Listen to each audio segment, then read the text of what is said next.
Good evening, everyone. Welcome to the February 4th Town Board meeting. Clerk, could you please read the roll call? Sure.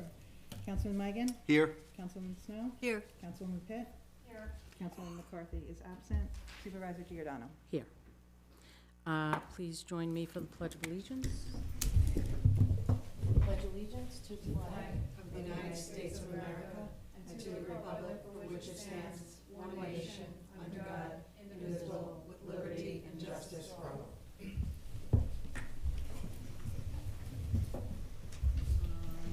Next is public comment on agenda items. Does anybody have any comment on the agenda items? Okay, so then we're going to go right into a presentation by the Pawling Community Garden. Sam Peterson. Thank you for coming. It was a wonderful document you sent to us outlining what you'd like to do. Thanks so much.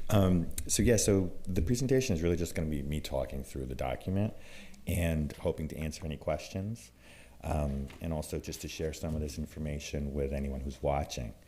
So I'm Sam Peterson. Hi, everybody. I'm one of the co-chairs of the Pawling Community Garden, which we started about 2 years ago with the support of the town board, and we've been making great progress. I don't know if anyone has gotten out to Murrow Park, but we've finished our phase 1 build. We're excited for our phase 2 build.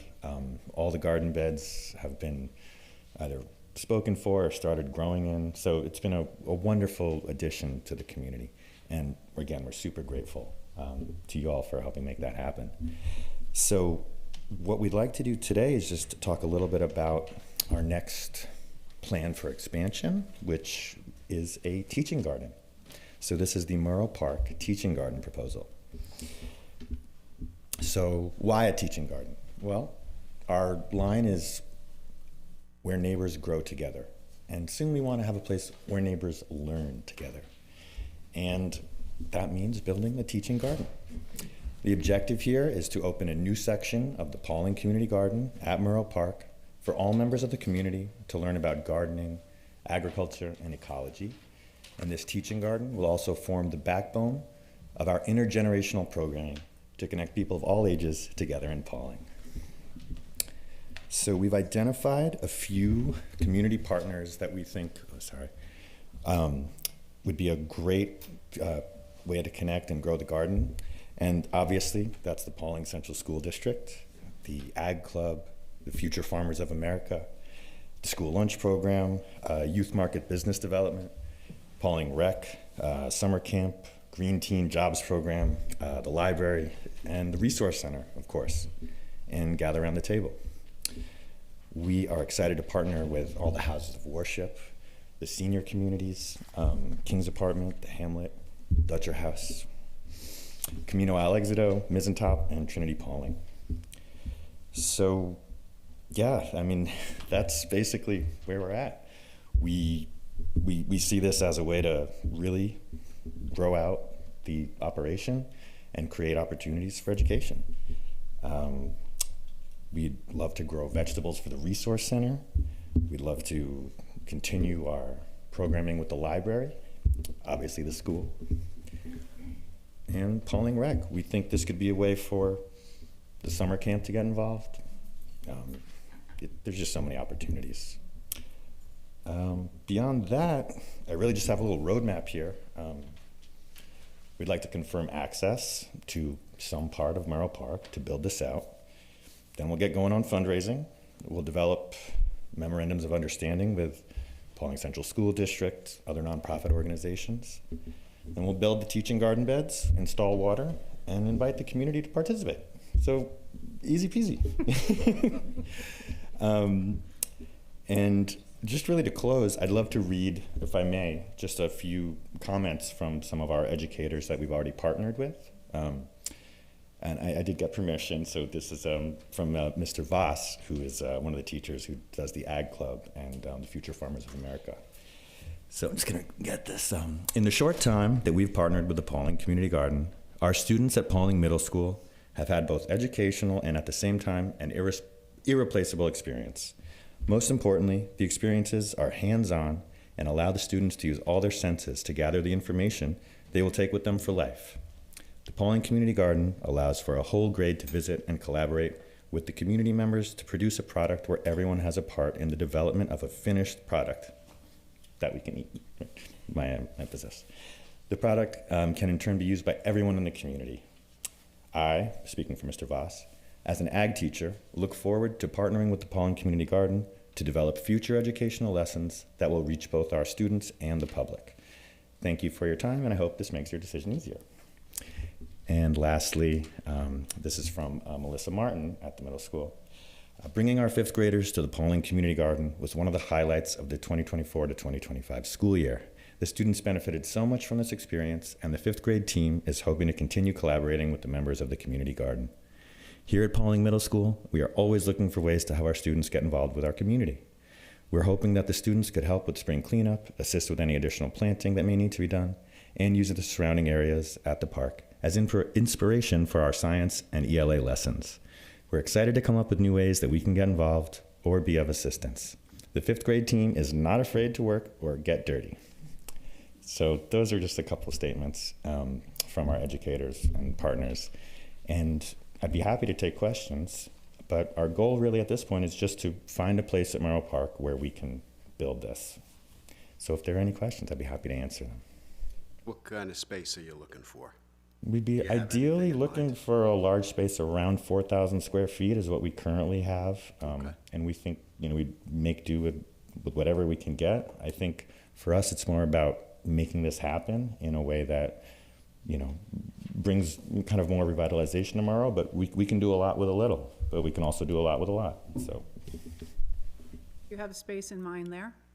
We're open, really, to anything. The space that would make, for us, the most sense was the originally allocated space, which was where the Burr House was, because it gets a lot of sunlight, and it's kind of near where we're going to be building our garden shed already, and there's not water access there now, but we could tap into the water irrigation that we've already run. So that would make sense, but like we said, we're happy to be flexible and find a solution that works for everybody. I think we should get Wendell involved in the Oh, location. definitely, part of yeah, it. yeah, Wendell's what would invaluable, be- yeah. But that's really all I got. I don't have any other questions. Anybody else? No, appreciate the nice slide. that you Great. put together. Yes, no, thank you. Thank you guys so much. Thanks for coming. We'll check back in with you to communicate with Wendell and figure Good. out what the best next steps are. Really appreciate your time. Thank you, Sam. Thank you. Okay, the next thing is the bulk pickup discussion. Does anybody want to talk about that? I personally think we should continue it. I think it's a service we provide to people, and I don't think it should be discontinued. Anybody else? Okay, thanks, Bob.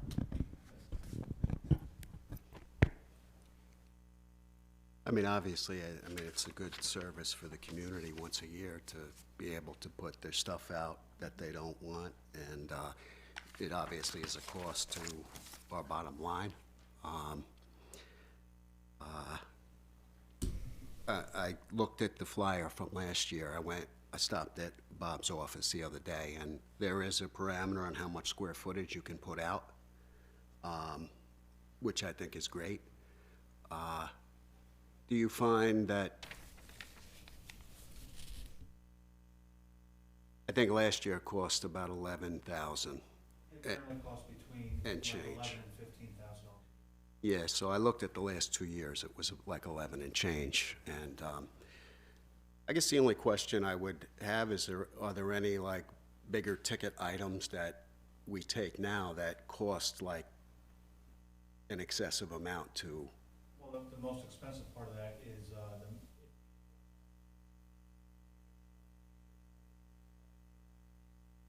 Okay. Yeah. Yeah, I'm sorry, Bob. Bobby, do you mind coming Would you up? come up, If please? you don't mind, please? I know how much you love that. nothing I love. You love it. So it's still $25 a mattress? It's 20 or 25. Okay. And depending if we go to Oak Ridge or Wingdale, the price is like $5 difference. But when we clean that up, we have to kind of go both places to get rid of stuff. Otherwise, it sits in the yard for months. So could we propose not accepting mattresses? propose whatever you guys would like. Well, if it's better for you and it's cheaper for us, I think It'll it's- definitely be cheaper. Do we know offhand how many of those we take in approximately? I'd have to look back. I also think it's a good service. I think that, again, for some people, it's, they might not be able to afford a dump pass to go. What I've heard is that some people that don't have trucks, they have a smaller car. So, and because the way it works, if we're continuing that way, like once you get a sticker, it goes on that particular vehicle. So, I've heard that just in some comments, that sometimes it's hard. And some people are just not able to physically, put things in their car and take it. So Right. just to add, I agree with it being a really good service for the town. So in our neighboring townships, town of Patterson charges, right? Town of Southeast, I believe, There's a few that charges, charge, Patterson does it differently because they have a whole sanitation department. So they're able to let their residents schedule a pickup throughout the entire year, and that wouldn't work for us. If we're gonna do it, we have to do it one time and be done, because we don't have a sanitary, it's our highway guys that take care of it. How about the town of Dover? What do they do? Do I we don't know? believe they do it. They don't do a pickup. No. There's a lot of towns that don't do it at all. Well, a lot of towns don't have a transfer station. Phil and Correct. I did that Right. research years ago. They just closed them down because it was too expensive. Right. So are we expecting this cost to go up this year?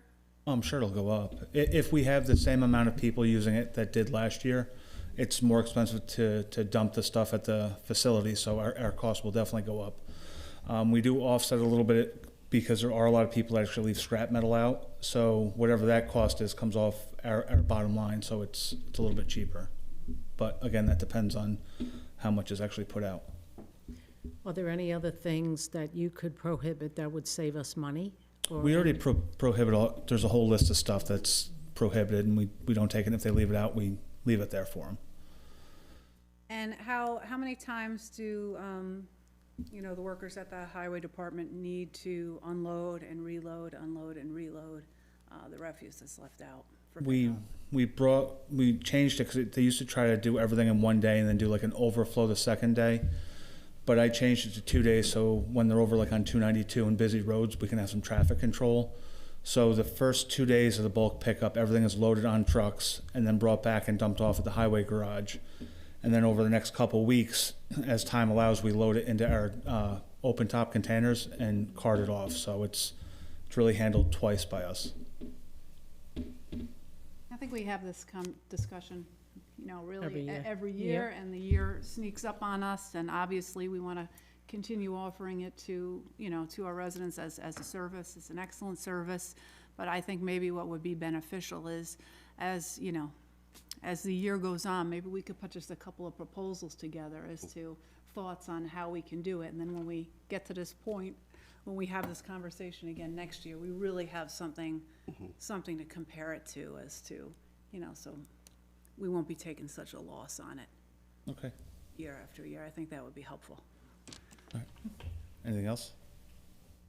No? I don't think so. Thank you. Thank you, Bobby. Okay, the next thing is resolutions. So Resolution 47 is payment of bills. That will be for next week. Resolution 48 is appointment of part-time laborer, and that would need to be done tonight. So I'll make a motion to approve that. Second? All in favor? Aye. Aye. Okay.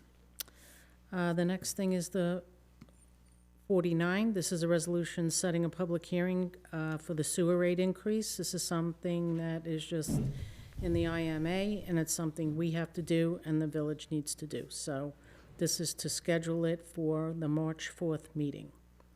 I'll make a motion to approve Resolution 49. Second. All in favor? Aye. Aye. Aye. The next one is, 50 is the resolution to adopt the New York State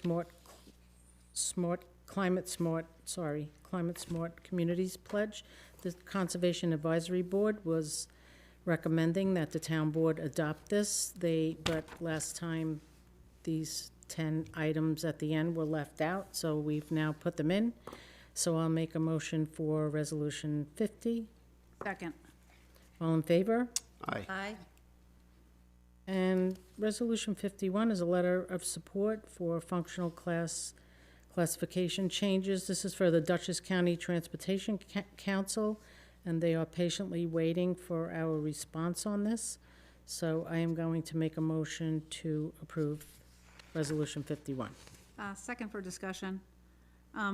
Bobby, if you could just explain what this means? It's just what Dutchess County classifies roads as, and it helps them plan for future road work, and then it also helps them obtain like funding for certain sections of road, depending on what the classifications are. It doesn't mean that any development is planned for that section of the road. It's just because the use of the road is changing over the years. There's different traffic on it, so that's all. And I can speak to it a little bit. The changes that are actually proposed are moving them from local rural roads to collectors, which just means that the roads are now being used to direct traffic to larger arterials. Thank you. All in favor? Aye. So I'm going to abstain because I don't fully understand it. I called the Transportation Council. yeah, with the county, and I still couldn't understand it because he said that there was, although it was for federal funding in the future, that this road didn't particularly seem like it was eligible for federal funding. So I'm just going to abstain. Thank you. Not the first time they've done it, Marty. No, I get it. I have a call into another guy, so we've been back and forth, but it passed anyway. So I just like to fully understand it a little better. Okay. All right, well, thank you for that. So that one passed. So 52 is appointment of Nancy Riley to the Board of Assessment Review. This is something that was supposed to do in September, but every year it gets missed, so we catch up. I think it's a 5-year term, so I'm going to make a motion for Resolution 52. Second. All in favor? Aye. Okay, so now 53 is to authorize a letter of intent to apply for the 2026 Community Development Block Grant. This is a letter of intent that Wendell and I worked on yesterday. The project would be to redo the bathrooms at Merle Park with handicap sidewalk access. And we would need to schedule a public hearing for that, but it will need to be a special meeting because the deadline is March 3rd and our meeting is not till March 4th. So I'll make a motion to adopt the resolution. Second for discussion. I'm just curious to know, how did we find out about this grant? It came in an email from the county. From the county? Okay. Yep. Is there any monies on our part that need to be contributed to this? Nope, it's just free money. Okay. All right. Love those. How much? Do we know offhand? There was a range, but I don't remember what it was. Do you remember, Sarah? I'm not sure, but I can pull it up, I'm sure.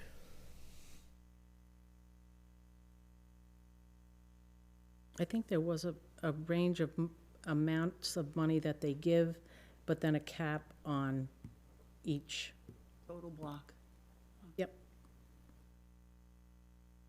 Okay, Sarah, don't worry. It's only a letter of Oh, intent. she can pull it up. Sorry.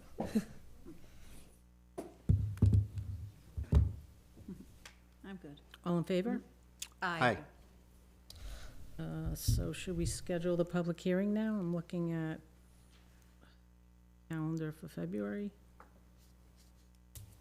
So we have a meeting this week and next week, the 4th and the 11th. Does anybody want to go for the 18th in the evening, a day meeting? I don't know, it'll only take 5 minutes. That's how long it needs to be posted before we can. Yeah, we can would have still it. have, yeah, we would have time Okay. to do that, yep. Yeah, Wednesday, the 18th? Okay, 6 o'clock? Sure. Does that work? Does that not work sure for if it- everybody? I'm not sure if it will for me, but I'll let you know once I check the calendar.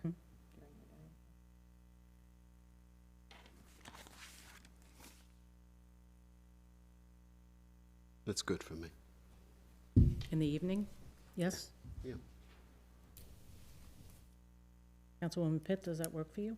I'm gonna have to check my calendar. I'm not sure if it will. Okay.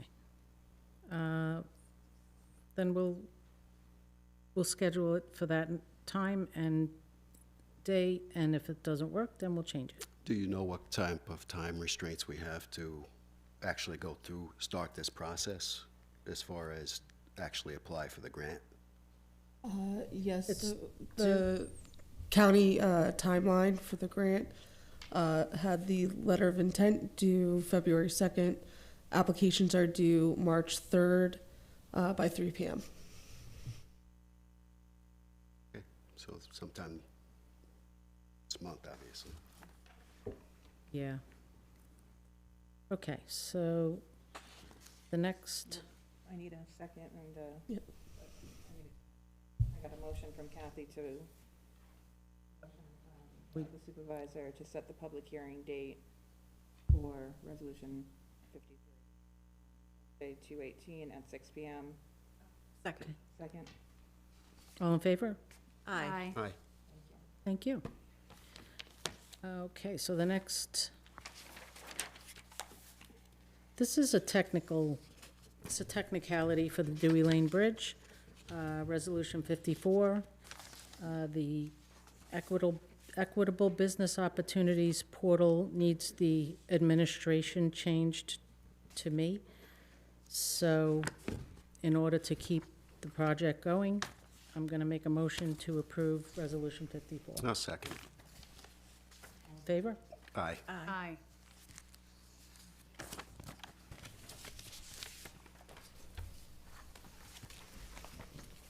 Okay, the discussion, I have a message from the tax collector regarding postmarks. So to ensure the postmark date matches the mailing date, present your mail at the United States Postal Service retail location and request a manual postmark at the counter. If you don't have that, we can't guarantee that the postmark will be accepted by the tax collector.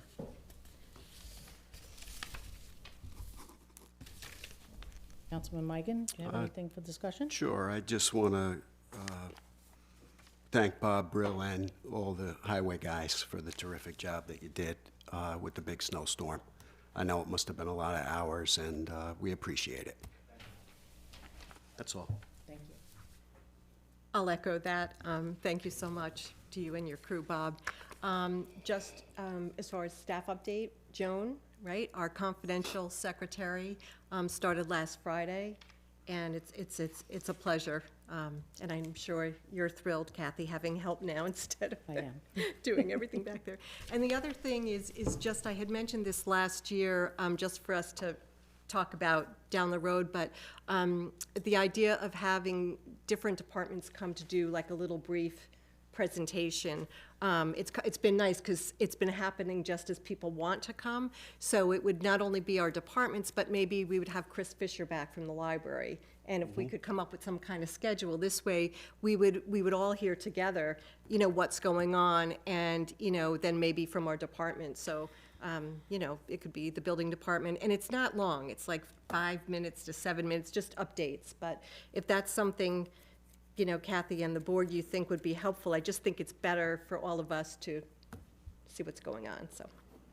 I agree with Councilwoman Snow. I literally just wrote that down. We do touch on this about every time around this year. time of year. Yep. So, I mean, I think it would be really beneficial, not only for us, but for our residents, you know, if we were able to do that quarterly, maybe, or, you know.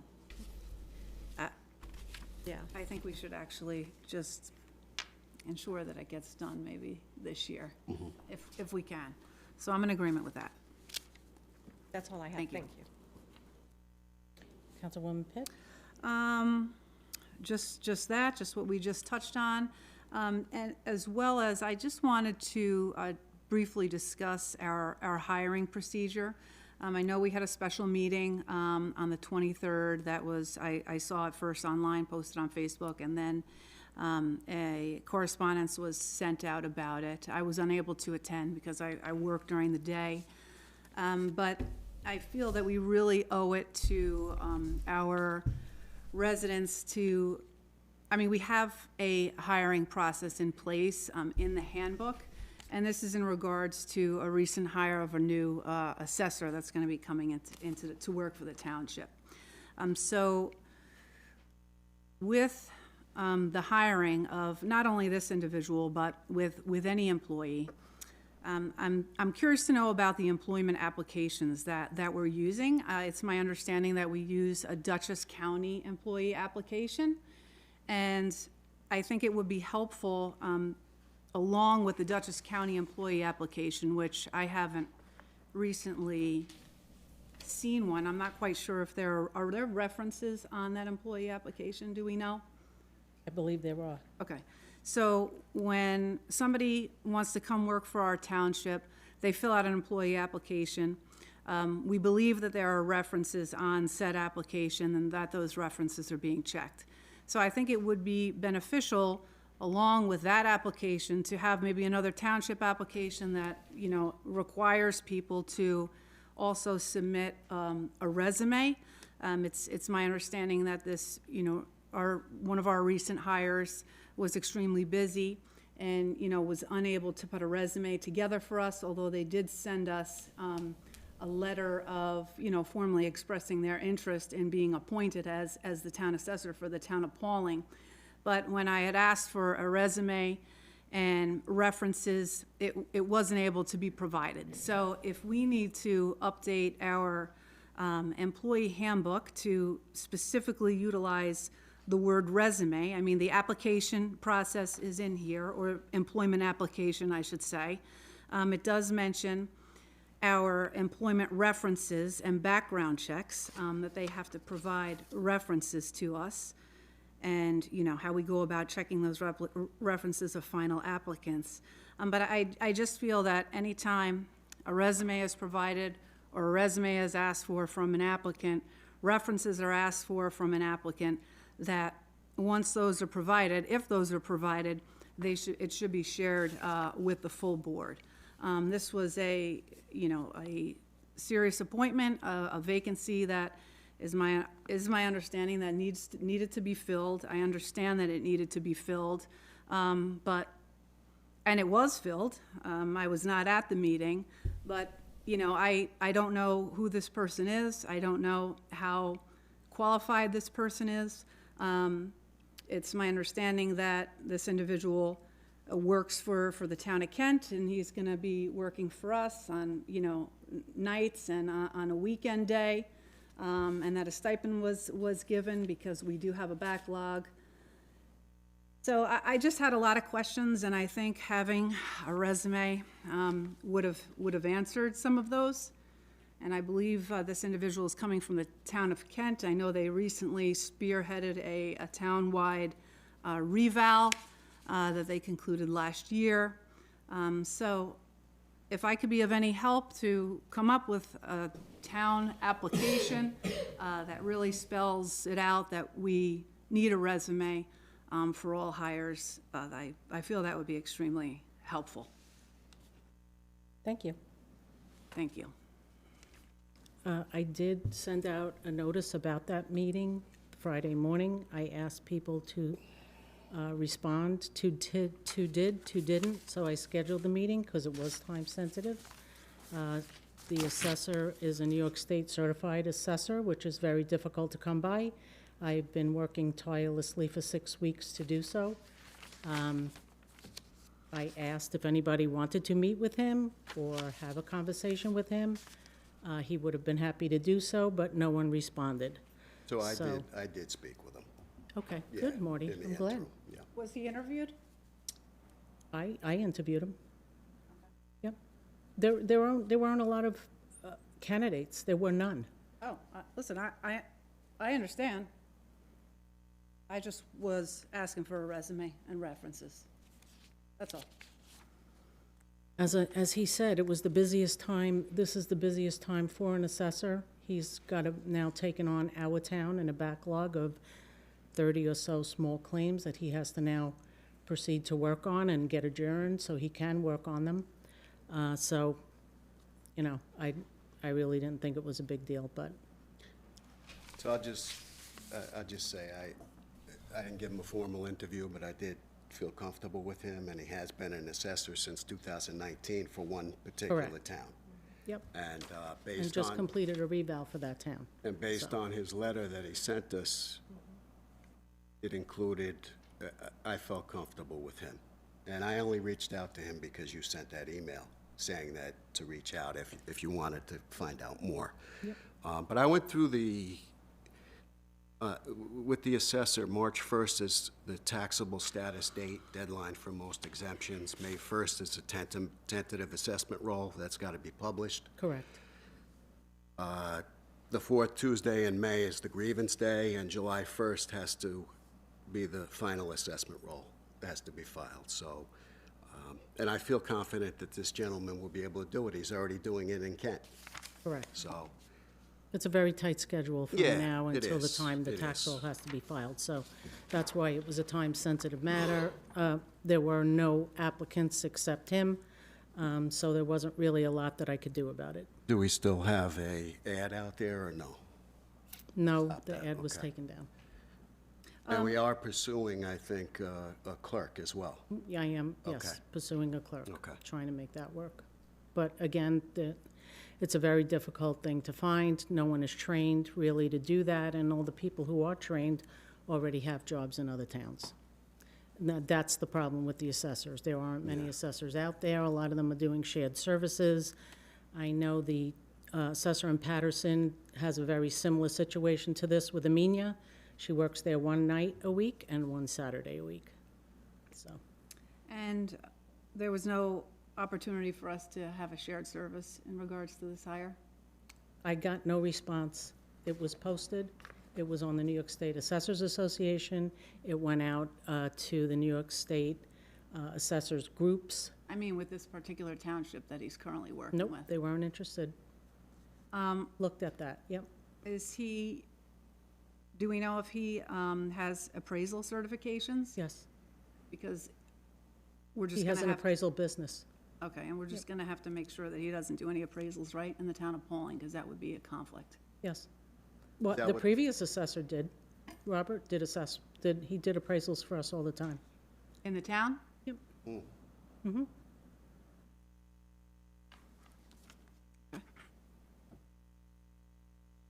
I think that's it, thank you. I want to thank the highway crew for all of their hard work. I want to thank the mayor for working together with the highway crew. Both highway crews worked together very well to remove the snow from the village, which was a very tricky endeavor this past storm. So I want to thank everybody for everything they did. I don't have anything else, so if there are any public comments, now is the time.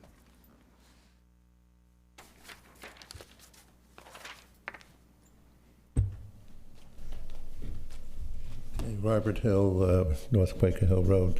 This was just something that came up tonight, and I thought I'd say something about it. The transfer station is one of our best assets, Yeah. you know. And if you went back maybe 20 years ago, whatever it was, there was a time where people were looking at going to the private people. I think Pauling's transfer station is the only one that's publicly owned still, right? And so we looked into it a lot, all right? And what we found is that a lot of people that, towns that gave it over to private service, they got lower offers. Those offers only were good for about 2 or 3 years, and then they went right up. This is one of our best assets, and it's the only, and particularly in the town area, we have properties where you have to get rid of tree things and all that, right? So I was just saying, like, I understand, like, in looking to get things, prices cut and so on, just don't let it start slipping away that all of a sudden we're looking at a big thing and transferring the transfer station. You know what I'm saying, right? It's one of these. Okay, thanks a lot. Thank you. you. Thanks for your comments. Mr. Hill. Just one more thing, we're gonna start selling dump stickers when? March? Yep. Are we prorating that? No, there's not gonna be any prorate, right? No, okay. No, because they're still using their 25 stickers, so there would be no reason to prorate. No, I think what she needs is 6-month mark they were being Oh, sold yeah. for half price. No, Okay. that's not, I'm not planning on doing that, no. Sorry, Laura. Lori Taylor, Mayor. I just wanted to thank the supervisor and Bob Brill, the highway superintendent, all of the highway crew, and also the fire department. This was a really large storm event that we haven't had in quite a while. And yes, it's very difficult for the village of Pawling. We had mountains of snow that had to be moved out of the village because there's no way to push the snow around. And the village would not have been able to do that without the help of the town. So I really appreciate it. Thank you. It's a pleasure working with you, Mayor. Anybody else? Motion to adjourn? Second. All in favor? Aye. Everybody.